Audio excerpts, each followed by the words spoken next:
Welcome to all viewing Wait, live. We in? almost.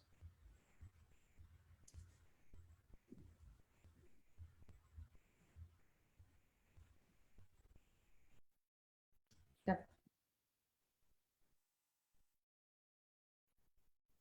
Welcome to all viewing live or who may tune in later to this broadcast. Once again, I am Bubba Britton with the Clemson Alumni Association. On behalf of the Clemson Alumni Association, I'd like to again wish each and every one of you health and safety during these unprecedented times. Tonight, we're very excited to share with you some words of wisdom, as well as some empathy about what parents may be going through in building that work-life e-learning balance. With us tonight is a 2001 alum, Brad Moore, who serves as principal of Powdersville Elementary. Brad, welcome. Thank you, Bob. I appreciate the opportunity to be here and speak with you guys this evening. Well, we're so glad to have you, and hopefully we can share some tips for parents and students, but also, as I mentioned earlier, some empathy. We're all experiencing new challenges these days, wouldn't you say? Absolutely. I remember it seems like a year ago, March has been about 98 days by my recollection, but we have had a faculty meeting and we had about 1 day to prepare for this extended e-learning, this distance learning initiative. And that was quite a challenge for the educational community. So we are definitely in different times. Absolutely. And that very short, abbreviated, training, are and going into week 3, I guess, for you guys. Is that correct? That's right. We're finishing up week 2 here. So it seems like it's been a long time, but really just 2 weeks into it. Well, I want to get into a lot more in depth with maybe some words of wisdom that you may have. But first, I want to find out a little bit more about you and you as a member of the Clemson family. So you're a 2001 Clemson alum, as mentioned earlier, now serving as principal at Powdersville Elementary, home of the Pride, correct? That's right, Powdersville Pride. Tell us about your career path in education since your time graduating from Clemson in 2001. Yeah, had a great experience at Clemson. Graduated, as you said, in 2001. Took a job in Anderson School District 1. Just an incredible school community out here in the Powdersville area. Taught 4th grade for a while. I taught at Concrete Elementary. It's now Concrete Primary School for a year. They built Powdersville Elementary the next year, and I moved over here into a brand new building, taught 4th grade, was the assistant principal for 8 years, and then have been the principal for 5 years. I got my master's at Furman University in Greenville in 2005. What grades do y'all have there at Powdersville Elementary? Yes, sir. We're 3rd through 5th grade, but Powdersville is one of the most rapidly growing areas of its size in the state. So we've got a little over 660 just in 3rd through 5th grade. Wow. What a part of your journey, what was where was the decision made to pursue education? And was there a teacher or professor or administrator that may have served as an inspiration for your going into education? Yeah, I think that's the cool thing about education is that you at any point in time as an educator are teaching someone that's going to grow up and potentially do the same thing and learn from you and be motivated to do the same thing. So for me, gosh, my dad taught for a long time in high school. My uncle, many other family members, really it kind of was in the blood. I think I grew up, I was actually thinking in preparation for this this time together tonight. I remember driving over to Clemson football games and listening to my dad and my uncle share stories from high school. They were both high school teachers. My uncle was a high school administrator. So I just grew up in that. I taught some Sunday school. I did some summer camp and loved summer camp working with children. And I really think it's one of those things you're either really called to love or not to love. And so for me, it was just, it's where I felt at home and it's where I really felt like I could serve people. And the rest is history, as they say. Well, as the son of an educator, I applaud you and your father and thank you. And speaking of you and your father and going to Clemson games, obviously the orange and being an alum shows that you're a member of the Clemson family, but you and your father both have kind of some competing streaks going when it comes to ball games in Clemson, right? That's right, Bubba. You and I were talking kind of before this, but my dad hasn't missed a home game since I want to say 1975. And I bet he's watching this. And if that's not right, he's going to correct me right now. I haven't missed one since 86. So it's been a long time. And of course, blessed to be able to say that. But we've just, the orange certainly runs in our blood in our household for sure. Well, and then, that goes to the next point is you guys, you're obviously a Clemson family, so I imagine that had a lot to do with your decision to go to Clemson. But where are you from, and tell us a little bit more about that. Sure, I'm from Greenville originally. I moved out to the Pattersville area about 6 years ago with my family, working out here. Just felt the need to get out in this community, which is an incredible community here in Pattersville. Went to Wade Hampton High School in Greenville, and Clemson was an easy choice for me. I obviously grew up in that family kind of environment, but was always just so impressed with the people, the family atmosphere, the culture that surrounds the university. And so it was a very easy choice for me. And I have to say, jokingly, but very truthfully too, Clemson was getting kind of difficult to gain entrance into about the time that I was a high school senior. I'm not so sure I would be in right now. We have a lot of smart cookies in the state and elsewhere that are taking advantage of the opportunity of attending a place like Clemson. Well, that's great that you can start training the students from third grade up to say, hey, take your studies seriously. That's right. That's right. Hey, you're going to want to follow in that path. That's exactly right. And in South Carolina, there's a college and career readiness focus for all levels. And so as a matter of fact, we've got flags in our building. I'm in the library here at Pattersville Elementary School, and we've got the flags from multiple college campuses around our great nation. And of course, the Tiger Paw is front and center. But we want to encourage our students to think futuristically about what they want to be doing as they grow older and make choices like that.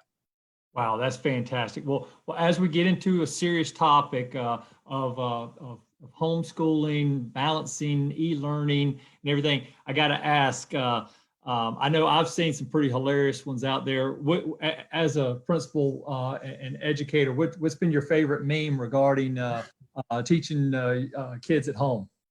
Gosh, I have to admit, I do go home and chuckle when I log into social media and see. So let me think. I mean, off the top of my head, I saw one today that said, "I'm tired of babysitting my grandmother's children." I've seen one, I'm sure you're aware, a lot of meetings are now taking place virtually, just like what we're doing. And so I saw one of Matthew McConaughey. He was in a virtual meeting and he was looking pretty rough. And it said, "If Matthew McConaughey looks like this in a Zoom meeting, imagine what you really look like."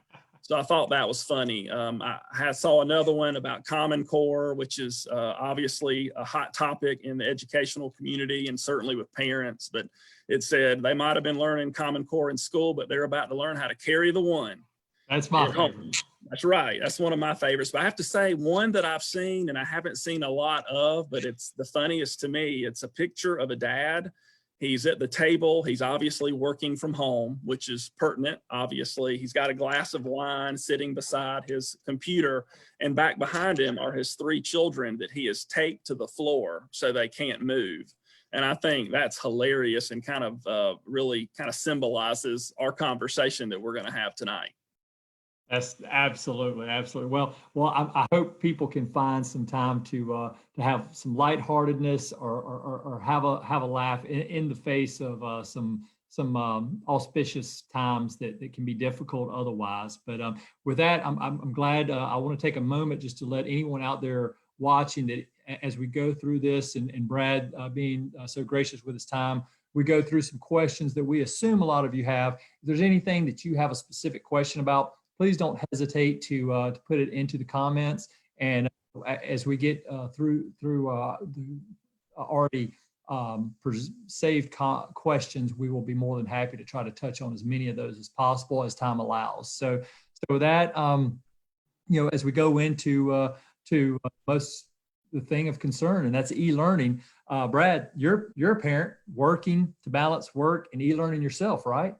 Absolutely. You and I have talked prior to this, but I made my faculty and staff aware, we really need to consider the family structure and the pressure and the weight that this can cause within various family structures. For me personally, I'm still working right here at Powdersville full time. My wife is working full time in Greer.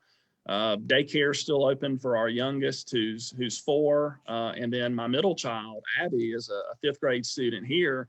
And she doesn't have anyone at home, quite frankly, for a good bit of the day. And so trying to navigate work and home and school and all those pressures, all those expectations and responsibilities certainly has hit my family.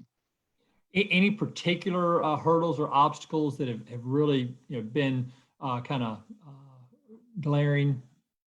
I think it's just time management. That might be a terrible way to phrase it, but for us, just trying to stay the course, but find time to be a family, find time to complete work. There are certainly expectations for me as the principal of this building that aren't going to go away just because there are no students here.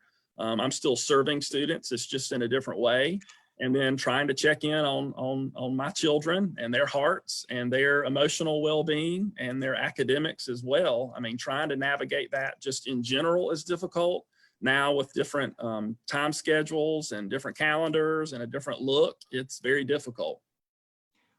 Absolutely. Well, with that, in your role as principal, and I know with regular communication with your teachers, what's the most common questions that y'all have heard from parents voiced during these times?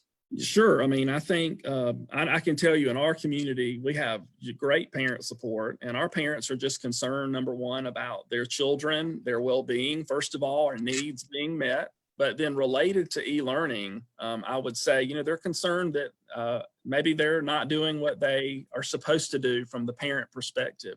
Is my child learning? Is my child going to fall behind? This math isn't like the math that I used to do when I was in school. How can I, overcome that? Or how can I help my child? And I think obviously that's what we're going to talk about tonight. But I think there's just this overriding fear of letting their child down in the midst of some of these obstacles. And I think that weighs on families and parents. Well, you mentioned earlier when we were talking about how you and your wife personally are handling, striking that balance with family time, teaching time, work time. For years there's been this term with in the corporate world of we bring, one company may boast that they have a great work-life balance. Well, now it's kind of a new one. It's a work-life e-learning balance. So, with that potentially being a new buzz term. Have you identified specifically or have seen some strategies that have been successful or ways that you, your teachers, or your parents have successfully balanced work, teaching, and family time? Yeah, I think several things. I think, first of all, it's important to just remember that structure and routine are important for students, for children in general. That there's less stress and less anxiety from the child perspective if there is some structure daily. I think it's important that our children see us as parents as the role models. And so if we're calm and we're positive and we take it in stride, then our children are more likely to do that. I think it's important for families and for parents to realize that all families and family structures are different. So what might work for your neighbor on Facebook who's posting about how great it is might not work for you. For instance, maybe your child is working in the morning and you're not there in the morning to serve their needs. So maybe wait till the afternoon to complete some of that work when you're there, or vice versa. So I think just openly saying, I need to consider my child and my child's needs and schedules that are more apt to find us successful is important. One thing that I've talked about with some folks here at school is this idea of purpose versus perfection. So for me, if you're out there looking for this perfect balance, let me know, because we need to write a book and we need to sell that thing, and we won't have to do any more of these. We'll be taken care of.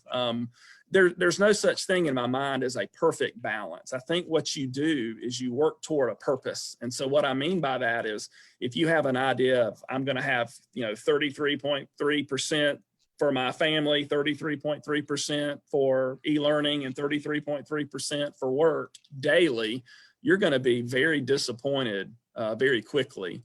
And so what I like to do is I like to think of it as, all right, what's my purpose? And I'll give you a great example for today. Today's been work heavy for me. I'm still here at school at 6:15. It's been a long day. When I go home tonight and I make that drive home, I'm going to have an hour or two with my children before it's bedtime. But you know what? As an educator, spring break's coming up next week. So you better believe my purpose is going to be on my family and leading their hearts and their minds over spring break. And as long as you can do that and balance it out that way and make sure, for instance, that my purpose is not 100% about work 100% of the time, then I think you can find a happy balance that works for you. And again, it's important to realize that it's highly differentiated and individualized based on the family. I know some people that, you know, obviously there's a mom that works from home. And so what she's able to do and provide might be different from a mom who's working somewhere, you know, 20, 30 minutes away full time. And so it's important to find what works for you and your family specifically. Well, and I think you just kind of hit on quite succinctly is that while you gave the example of someone on Facebook who's talking about how great things are to reach that purpose, the structure doesn't have to be, or the schedule doesn't have to be the same as your neighbors. But I would imagine for the student, that structure schedule needs to be consistent, right?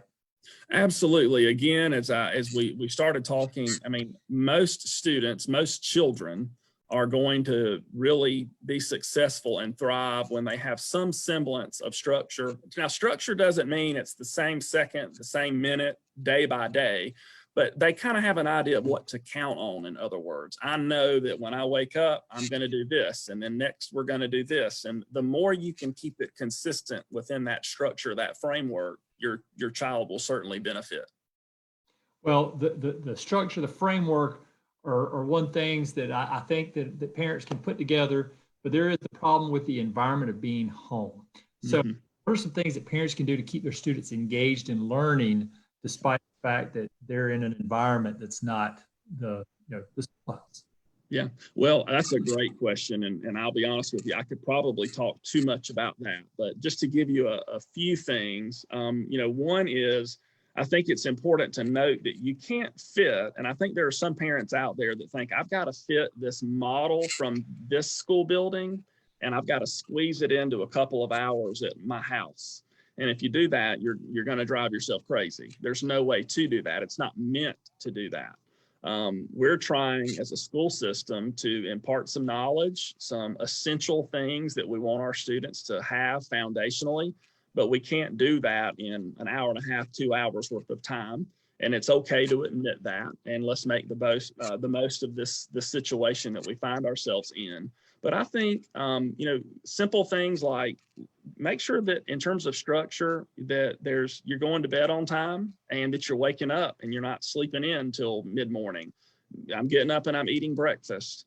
A couple of things we've talked about at our school with parents are things like, your children, they like choice in their learning. So do you give them a choice of where they learn? At my house, my daughter likes to sit at my desk in my office in our house, and that's where she completes her e-learning. That's her spot for learning. I know that there are parents that are working from home, and so oftentimes you've got to be able to, just like teachers would do in a classroom, have a hand signal or a funny sign, a stop sign that you hang on the door or on your laptop to say, look, when mommy or daddy's working and I have this stop sign up, you can't come and interrupt me. You set a timer. I want you to sit here for 20 minutes and I want you to work hard for 20 minutes. And when that timer goes off, you and we're going to celebrate that. We're going to go outside and play for a little bit. So I think frequent breaks is very important as well. Even things like, lunch and breakfast. I've known some parents here in the midst of all this that they're teaching their student how to prepare mac and cheese or make a sandwich, or they've got it prepackaged already. Little things like that might take the stress off of that relationship and free you up to do your work as an adult, and also free your child up to be successful because they chose where they were going to do their work. They've got great sleep. They're well rested. They've eaten a good, healthy, nutritious breakfast, and you've got a structure in place. Hey, for 20 minutes at a time, we're going to complete this work. And I think you have to find again what works. You know your child best as a parent, but those things are simple but profound when it comes to just finding that healthy balance at home. Great, great. Well, that it also speaks to, you mentioned, we talked about this before we went on live, but you mentioned it, looking for other opportunities. Is we talked about whether it be someone reading stories online or things similar to that.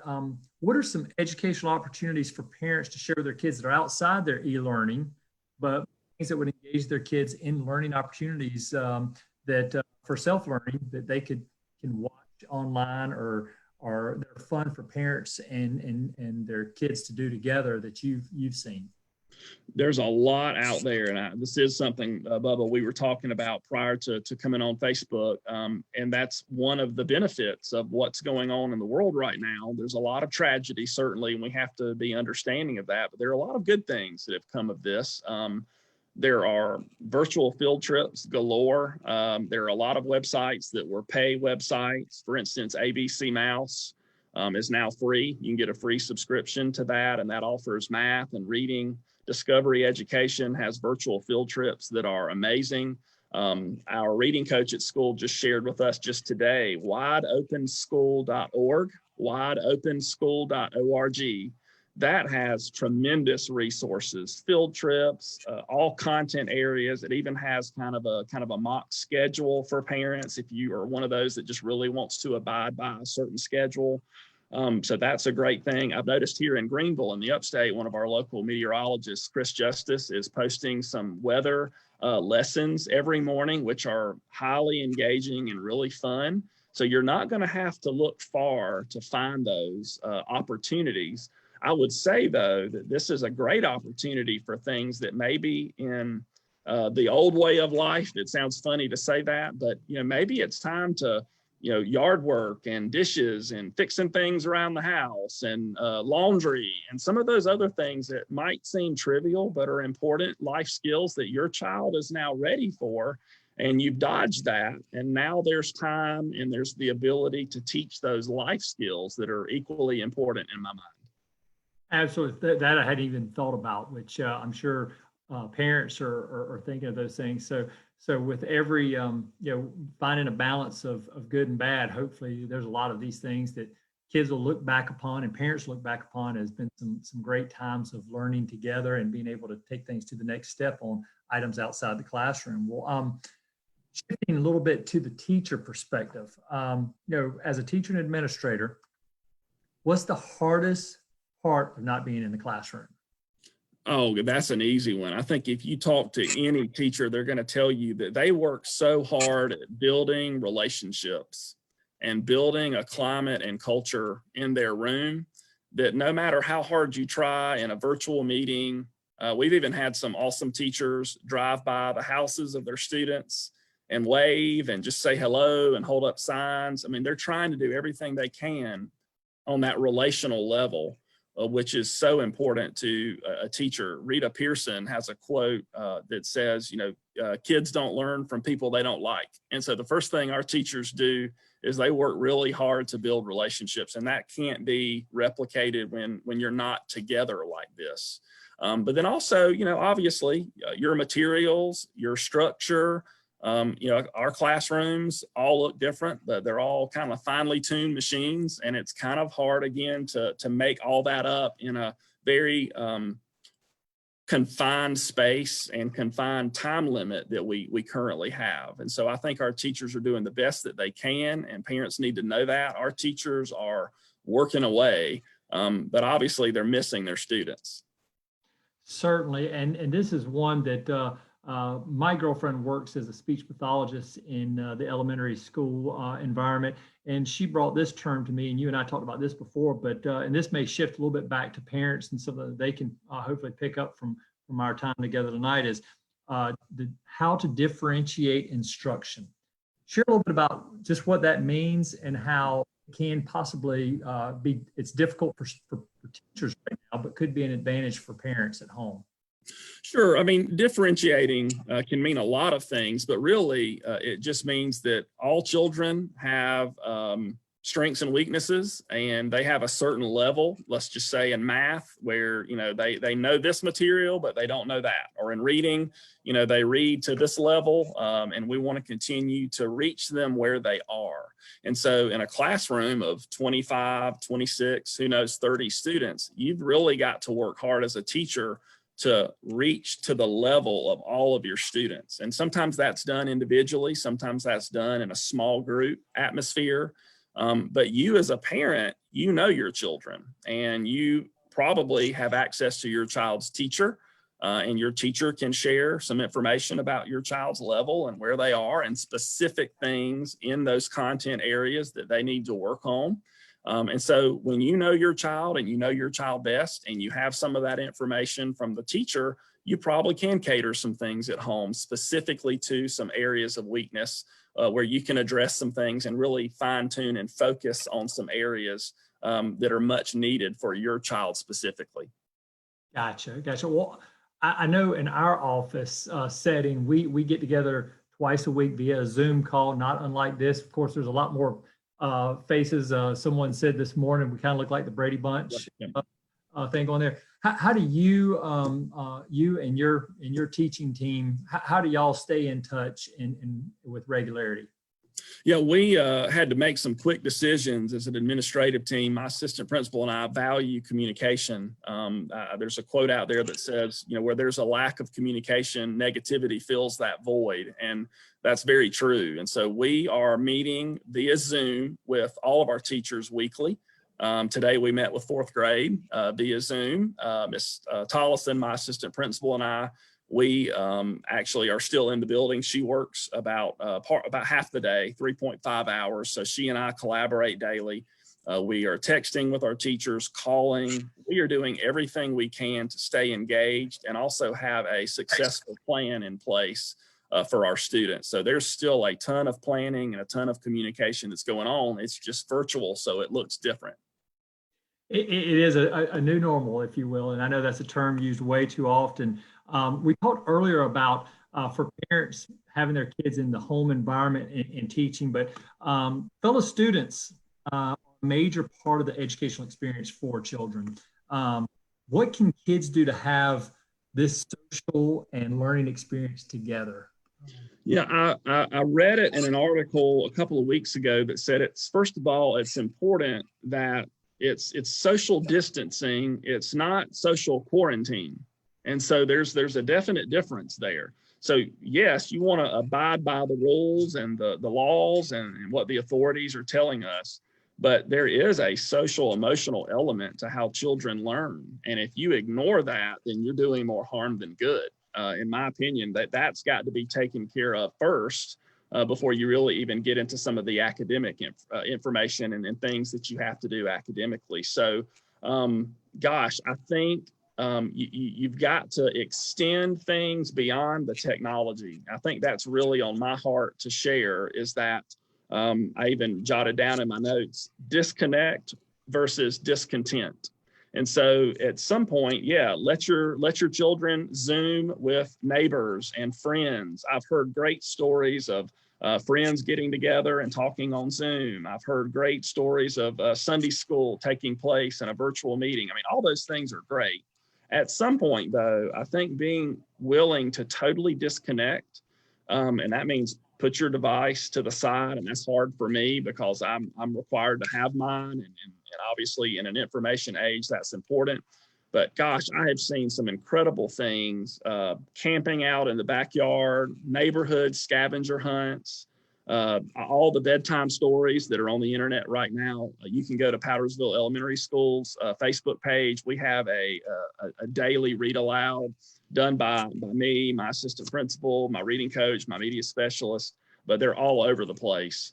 Even the guy, LeVar Burton, I believe is his name, from Reading Rainbow, is going to start doing some of those. And so movie night on the back patio, that's how you really tap into some of the social emotional needs of your kids is, hey, this is really difficult right now for us, But how great is it that now we get a little more time together and we can really focus on that relationship and learning one another and knowing one another and loving one another, when maybe life tried to take that away from us a little bit because it was just so busy. So I do think, I'm glad you mentioned that. You've really got to make time away from the academic end and focus on that social and emotional piece as well. Well, and that kind of covers this is how great should recess be right now? Amen. You spoke of a meme earlier. There's a great meme out there of if you see my children out of the house, locked out of the house all day, it's because we're practicing our fire drill at home. And so, yes, I mean, let them outside, let them take frequent breaks, get outside and play and totally disconnect. And you're going to have a very healthy, well-rounded child. The learning's going to come. That should be the least of your worries, I believe. Well, and you covered some of this just a second ago, but much has been said about the impact of experiences being missed by the graduating seniors of the class of 2020. However, for all students, there's a loss to a good part of their year, whether it be second grade, third grade, fourth grade, fifth grade on up, because each year is unique. I know I look back and can think about those individual grades that I was in, and I imagine you can too, and anyone out there listening can, I remember Mrs. Sanders in third grade, and I remember that whole year. How can kids, what would you say to help kids keep their chin up in spite of knowing that part of their year's not going to be as it might have been traditionally? Yeah. First of all, my heart does go out to those seniors that are graduating this year. I think about those kids involved in spring sports. My youngest had 2 t-ball practices and then got canceled for a while. And so you do have to, feel for them. And I do understand that. But I think what's important for parents and families is you celebrate the past, you acknowledge the present, and then you plan and look forward to the future. And so celebrating the past, I mean, if you're a high school senior, for instance, this is a great time to reminisce with your parents, look at the old videos, the old pictures, the yearbooks, really spend time in reflection and being thankful for what's gotten you to this point. And then acknowledging the present can look like, we've had these conversations, my assistant principal and I were talking about this today, talking to elementary age children to say, hey, yeah, I know you're bummed about this, but we did get to have a father-daughter dance and you got to go on your field trip this year. Or if you didn't get to go on your field trip, guess what? Next year is my daughter's going to be in 6th grade and there will be a field trip and you'll get to enjoy it. So you kind of have to acknowledge it. There has to be healthy conversation around the current events of the day. Just not overboard, in my opinion. And then, plan for the future. I challenged my daughter in the car probably 3 or 4 times in the last month. What are we doing this summer?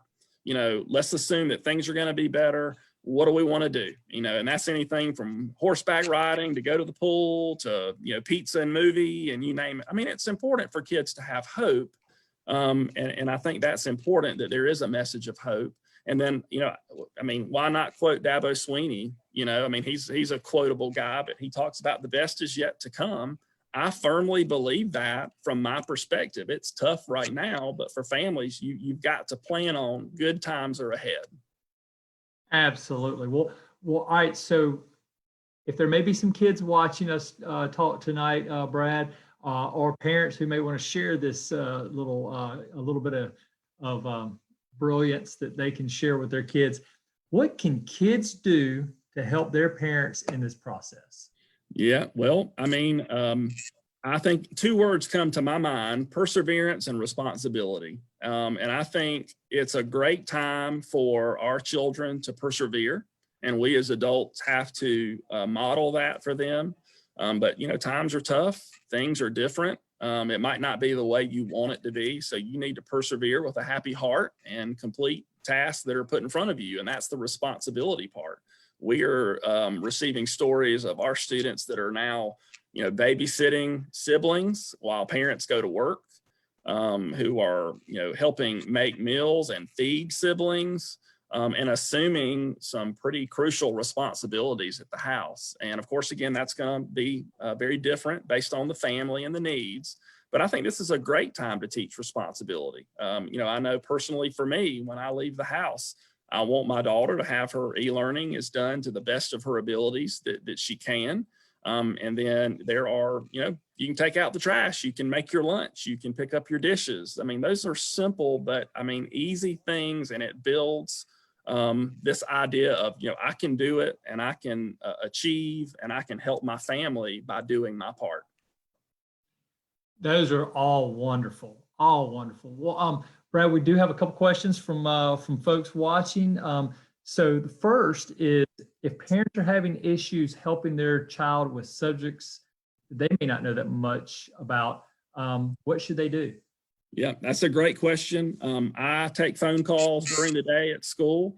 I would like to think that the parent asking that question has a good relationship and good rapport with the child's teacher. So they are the experts. And I cannot tell you how many times I've heard our teachers. I was in a parent-teacher conference today, actually, via Zoom. And I've heard our teachers repeatedly say, if you need me, just call me, get on Zoom. We use Seesaw, which is a platform to communicate with parents. You need to ask the teacher, and don't assume that you're bothering them, or don't assume that they have everything else going on. But our teachers in our district have office hours. They're there to serve. I will brag on my child's teacher. My child struggled with some math a couple days ago, and I walked in the door from work, and she was in a Zoom meeting with her teacher correcting her math assignment. So go to those experts and take advantage of the educators that still very deeply want to work and work hard with their students and help those families that have situations like that. That's great. Well, another one that's come in is, this was probably a difficult one, is how do you motivate a child who is not wanting to do their schoolwork? Yep. Oh, we've heard that one. First of all, I'll tell you, if you're at Powdersville Elementary School, you just call me and let me know, and I will be glad to call your house, and you can put your child on the phone, and I'll do some encouragement for you. But that's a great question. And isn't that, once again, if we find just the end all be all fix for that, we're going to be rolling in the dough. But I would say, have you tried things like, hey, if you work 20 minutes, I'm going to reward you with this. Is it candy? You can have a token economy and reward them with, hey, at the end of the week, if we have a good week with e-learning, then we're going to order pizza and we're going to camp out in the backyard. You have to find what your child, we've already said that, your child better than anyone. Find what they're interested in. Maybe they like Bakugan or, the card games. Find what they like and use that to your advantage as an extrinsic reward. And then also work to build some intrinsic motivation. Hey, don't you feel good when you completed your work today? I'm really proud of you. A lot of our students just like to hear that. And so find what works and build a reward system in based on what they like. So it sounds like creativity is the key there. Oh, I mean, now more than ever, we have to be very creative. That's for sure. Another one that's come in is, are there any family activities that we can try to break down let me read that again. Are there any family activities that you suggest that we can try to break down some of the stress of the day but still help in learning?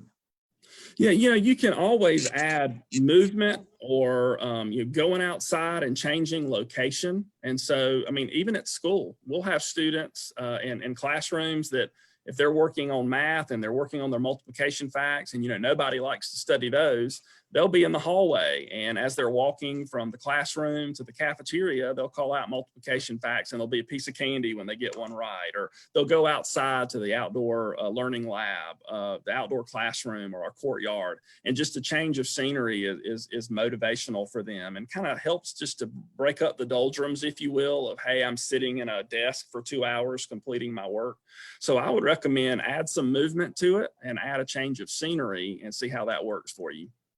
I know from my perspective, that helped me during my Clemson days, a pretty day in a classroom Absolutely. Let's go to the amphitheater and do class there. So yes, it works for even adults. So are there concerns about children falling behind? That's a great question. And I'm glad that was asked. I mean, here's the reality, I think, from the educational community is yes. I mean, that's a concern. I think we just have to call it like we see it. There are going to be some students that fall behind. I think what's important, though, is that I feel as though the educational community is very prepared for that and knows that even if this didn't take place, we would still have students that aren't on grade level. We would still have students that had struggles in learning, and we're built for making sure that we address those needs. And so, yes, I mean, quite frankly, there will be some students that fall behind, but I think you're going to send your student to a school and to an educational community that is prepared to serve them. And you and I, Bubba, this might be a great time to share. We're talking about a story from Hurricane Katrina. And I think this is a great way to summarize the answer to that question. This comes from our superintendent who shared this with us, comes from the educational community in Louisiana. You know, as you know, with Hurricane Katrina, they didn't have school for quite some time in many of those Gulf Coast communities. And I No thought e-learning or anything, right? Right, exactly. I mean, they were just out. And here's what it says. And I think it's so powerful that our parents hear this because we are engaged in e-learning and many of our students still are growing and learning and achieving. So think about those students in the Gulf Coast communities. And it says this: Hurricane Katrina taught the teachers on the Gulf Coast that an interrupted year is not the end of the world. It's okay if you don't get to cover all the content. It's okay if your grades are inflated. It's okay if your students are not able to complete the work. We worried that missing a part of the school year would have lasting effects, but it didn't. Our Katrina kids are now our doctors, lawyers, nurses, teachers, hairdressers, business owners, and engineers. And I think that brings that message of hope that, look, we're going to get through this. We're going to do fine. Don't put that pressure on you or your children. Do the best you can. The educational community is here to support you. And in the end, we're going to be back through this. We're going to be back together again, whether that's a month from now or next school year. And we're going to chip away at it and we're going to be fine. And we are going to raise and teach wonderful children that are going to be highly successful. That is such a great message, Brad. You and I, you alluded to that story with me the other day, and I just think that's such a telling thing about the human spirit of we're going to get through this, and also though of the passion of educators to make sure that we're going to make it through, even though we might have had a speed bump along the way. Absolutely. Question, and this would be more related to the state of South Carolina. I know we probably have some folks from all over watching, but do we know any decisions about standardized testing this year? Yes, standardized testing, we've got a waiver for that. So there is no standardized testing. Even if we come back in May, we're not going to burden our children with that. That was absolutely the right call. So we don't have to worry about that. That will be something we just kind of cross off our list if we come back in May. I think we may have one more question coming through. Yes. And this is one you probably hear a few times a day is, do we think we will make it back to school this year? Yeah, well, I am obviously not in a position of authority to determine that. So I'll just tell you this. I can tell you that at least in Anderson School District 1, we have great leadership and they are in constant communication with all the governmental authorities. They're in constant communication with Molly Spearman at the state level. Right now, given the numbers and the way things look, it's kind of hard to see us coming back right on May the 1st. I think we go through April 30th. But at the same time, I don't know. Stranger things have happened. So I will just tell people, regardless of what it is, those who are making decisions are taking it seriously. And they are communicating and collaborating literally on a daily basis to take care of our children first and foremost. Great. You mentioned earlier that you referenced Coach Dabo Sweeney as being a very quotable person. But before we depart, I want to share that, Brad, you're pretty quotable as well. Just in our time together tonight, purpose versus perfection. Parents, go for that purpose, not necessarily perfection. Persevering and responsibility. I garnered that there was disconnect versus discontent, and then some nuggets of some nuggets for parents to use. Frequent breaks, celebrating accomplishments throughout, even small accomplishments. I got there to celebrate the past and acknowledge the present.